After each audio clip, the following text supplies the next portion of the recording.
So here we are at the 4 bells. We are in workout number 5 during our temporary lockdown. So today, as we finished on workout number 4, was the end of our current 6-week cycle if you were in our class workouts here at the 4 bells. So on workout number 4, we tested our plank time. So hopefully you guys saw some great PRs when you were testing your plank time in that front leaning rest, that plank on the hands. But today we are just going to go into a couple of bit of GPP for workout number 5 and workout number 6 until we start our next cycle, our next 6-week cycle in workout number 7. So workout number 5, when we're looking at GPP today, is focused on squatting mechanics. So as always, we've got 2 options. Do you have a home gym with equipment, and are you at home without equipment? So we've got 2 versions of the workout depending on what you are.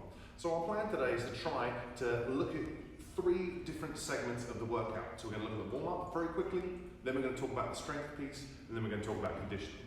So our warm-up today is very simple. We've got 3 rounds. We've got these 3 movements. We're going to go through these 3 movements for those 3 rounds. So my first movement is this very simple air squat. We're going to do that for 10 reps today. From there into a reverse or step back lunge for 5 reps per side. We're going to alternate, so for 10 reps.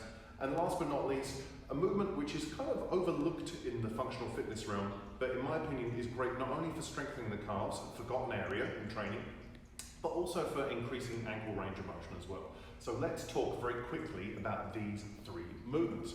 So as we go into the air squat, pretty straightforward with the air squat. As always, it's about establishing where should my feet be. We've spoken about this before. Hip positioning and the way your hips are designed is going to directly affect the way you squat. So that means for most people, not everyone, everyone's squat's going to look a little bit different. Feet should be roughly about hip width.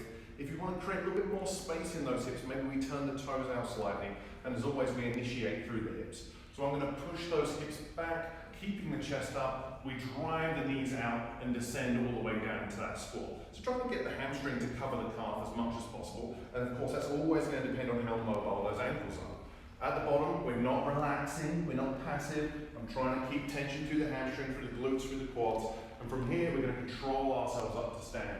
So 10 beautiful air squats is what we're looking at. From there, we're going to look into the reverse lunge or the step back lunge. So what I'm looking for when I'm setting up the feet is not to have the feet on a tightrope when I'm stepping backwards, but they should be on train tracks pointing forwards. So I'm going to step back, keeping that torso as upright as possible. I drive forward with the hip, squeeze that glute. From there I step back on the other leg, always into that 90-90 position with those 2 legs. We drive up and alternate back and forth for 10 reps. From there, we're going to go over into the calf raise. So with the calf raise, all I really need is a step to stand on. So this could be the bottom of your stairs, it could be a small box, it could be plates in your gym if you have them. Either way, I'm just going to make sure I've got something to hold on to for a little bit of balance. I'm going to put the ball of the foot onto the plate or the edge of the box or whatever it might be. I'm going to come into a big stretch at the bottom here, and then when I come up, I'm going to come up right up onto that peak contraction on the toes. We come all the way down, stretch the calf, up onto the tip toes. So ideally with the hands, I'm not dead gripping the post, this isn't an arm exercise. We control down, big peak contraction at the top. I'm just going to use the hand for balance. So 10 air squats, 10 alternating reverse lunges, 10 per leg of a calf raise. We're going to do that 3 times, and that is the warm-up.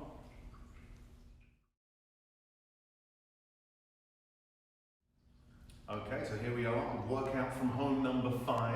So we're going to talk about the strength piece very quickly today. So with our strength piece today, our format is quite straightforward. We have 5 sets. Each set is 3 minutes long. Within that 3-minute window of time, whether we're using gym equipment at home or whether we have no equipment at home, we are trying to get both movements done in a 3-minute window. So let's talk about it if I do have gym equipment at home. Today we're going to look at a barbell front squat. If you don't have a barbell available, maybe you can do a kettlebell front squat. And the idea is we're going to do 8 reps. Once my 8 reps for a front squat are done, I'm then going to come into my single leg deadlift, where I'm going to do 5 reps on one leg and 5 reps on the other. If we come into our home with little equipment or no equipment, we're going to look at Bulgarian split squats today for 8 reps per leg. And then again, as soon as that's done, straight into my single leg deadlift for 5 reps per side. So if I'm looking at the front squat today with a barbell, ideally, just as we normally do, try and work on progressive overload, which means starting with a lighter weight, seeing if we can add a little bit more weight as those sets go on. The same is true with a Bulgarian split squat. Start with maybe body weight if you know balance is an issue, and then if you have a dumbbell or a kettlebell or a slam ball or a cat, try to add some weight to it as we go. With the single leg deadlift, as always, we should be thinking, what is my least stable leg? So if I know my right leg doesn't have very good balance, I should be addressing that guy first and then moving on to the stronger leg second. Same rules apply as a Bulgarian split squat. If I can add weight to it, I should, but only if balance is good. So let's have a little talk about barbell front squatting. Come with me, we're going to head over here. So when it comes to the barbell front squat, we've got two options. We use two different grips here at the gym. One of those is the front rack style, known from Olympic weightlifting, from receiving a clean, and the other one is what we call the Arnold style with the arms crossed. The difference between the two is what kind of mobility do I have in the upper body? If I'm setting up my hands on the bar, quite straightforward, I want to be roughly about, for me it's about a thumb's width inside the knurling, or the hand should be just outside of the shoulders. So I set the hands up first, I step into the bar is rested on the front of the shoulders, I step up and take a step away from the bar. So ideally, we want to be thinking about leading with the elbows. So that means even as I descend into my squat and I stand up, I should be driving up with those elbows. If you know this front rack position isn't available for you due to mobility, I can bring the arms out, do the Macarena, that's a 90s reference, and I'm going to do my front squat again, still leading up with those elbows. So, pick the version that works best for you. Is it that Olympic front rack, or is it the Arnold style, as we like to call it, the cross-arm style that works best for you? If front squats are not available, then it's Bulgarian split squats for you.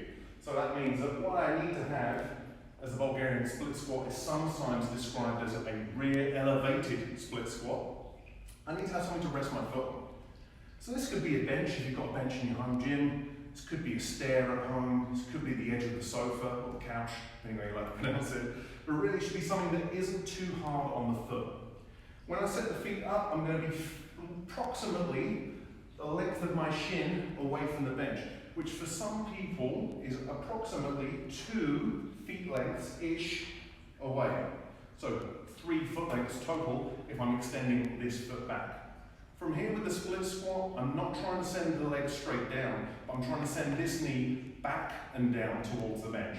So I reach back with the knee, splitting that stance, hence the word split squat. The benefit of the Bulgarian split squat is not only strength in the lead leg, the one I'm working, but also mobility in the back leg as I try and open the hip as well. Once I've done 8 reps of that, depending on which one I'm doing, barbell or Bulgarian split squat, we're on to a single leg deadlift. So if you've got a dumbbell at home, maybe you can use a weighted single leg deadlift, but if I don't, either way, I'm going to set up like I'm doing a Romanian deadlift, but just on one leg. So I push that hip back, load the hamstring, load the glute, bring the torso to parallel, and then come back in, squeezing the glute on the working leg. If I do have weights, maybe you can hold one in each hand, maybe it's just one. Either way, we're not letting that weight pull the spine out of position as I come down. I'm leading forwards with the chest as I push the hip back, coming down to parallel, drive the hip forward, squeeze the glute. So, if I'm on the bar, it's 8 front squats, followed by 5 per side of a single leg deadlift. If I'm without equipment, it's Bulgarian split squats, 8 per leg, and then single leg deadlifts, 5 per side. And that's our strength piece today.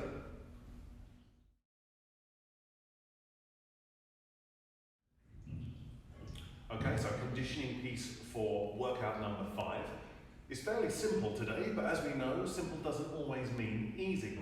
It is 3 Tabata intervals, back to back, with no rest in between. So first of all, what is a Tabata interval? A Tabata interval is 4 minutes long. It is 8 30-second intervals split into 20 seconds of work and 10 seconds of rest. 30 seconds times 8 is 4 minutes. So originally invented by Professor Izumi Tabata to increase aerobic capacity in sprint cyclists in Japan, we're not using it for that purpose today. We're using it as a little muscular endurance piece for our conditioning piece today. So that means when we're looking at our first 4 minutes, we are going to do air squats. That means I'm going to do 20 seconds of air squats with a nice reasonable pace, followed by 10 seconds of resting in a parallel squat position. So that means thighs parallel to the ground. We're going to go over how that's going to look in a second. Once I've spent 4 minutes here, I then come into my second 4-minute piece, which is ball slams, for 20 seconds of ball slams, followed by a 10-second hold with my slam ball overhead. Again, once I've spent 4 minutes here, I come into my last 4-minute piece, where I'm going to spend 20 seconds doing sit-ups. From my sit-up position, I'm then going to come into a hollow body hold for 10 seconds. So we've got a 12-minute workout today. No rest, no mercy, no surrender. And as it says, no rests in the holds. So that means if you do need to rest a little bit, take a few seconds off, I recommend you do it during the work period. So maybe if you need to take a second off in between air squats, or a second or two off in between ball slams or sit-ups, feel free to do that. Ideally, in the 10-second rest period, rest in inverted commas, we are not breaking that hold. We're trying to keep that hold going and not deviate from that. That's like our one rule today. If you don't have a ball slam available or a ball to slam available, we're going to talk about another option for you today. So let's talk very quickly about some air squats and some holding. So just like in our warm-up, where we did our air squats, pretty straightforward. Air squats are a fairly simple thing. Feet roughly hip width. We're going to send all the way down into that squat and stand back up. So ideally moving with reasonable pace in our Tabata. When it comes to our 10-second hold, we should be resting with tension through the thighs, with the top of the thigh parallel to the floor. So that does not mean relaxing down here, telling everyone you're in a hold when you're not. We should be holding just above parallel, and we definitely don't want to have the hips high, torso down, thinking you're lower than you are when things are starting to get a bit emotional. From there, we get into the ball slam. Ball slam, pretty straightforward. I want to think that when I'm bringing that ball overhead, shoulders are extended, hips are extended. When I bring that ball down, shoulders are closed, hips are closed. The other thing I don't want to sacrifice is the spinal position. I want to be able to keep that chest up throughout. So I come overhead, slam. I'm trying to be nice and consistent. When it comes to that hold, we're just going to hold it overhead for 10 seconds before we come back into the next interval. Last but not least, sit-ups. Pretty simple, standard stuff. When it comes to our sit-up position, I'm going to have roughly about a 90-degree bend in the leg. I like to do them vampire style with the arms crossed. I'm going to lay all the way down, sit up, bring the elbows to the knees. That's our vampire sit-up. And when I come to my hollow body hold position, what I'm going to do is lay down, press the low back into the mat, bring the feet off the floor, reach forwards with the arms, and we're going to hold there for 10 seconds. So, if you don't have a ball available, maybe we could do some mountain climbers. So I would say instead of 20 seconds of ball slams, could be 20 seconds of mountain climbers, bringing the knee to the elbow, and then just a 10-second hold in the plank before we get back into mountain climbers again. So that's your conditioning piece today.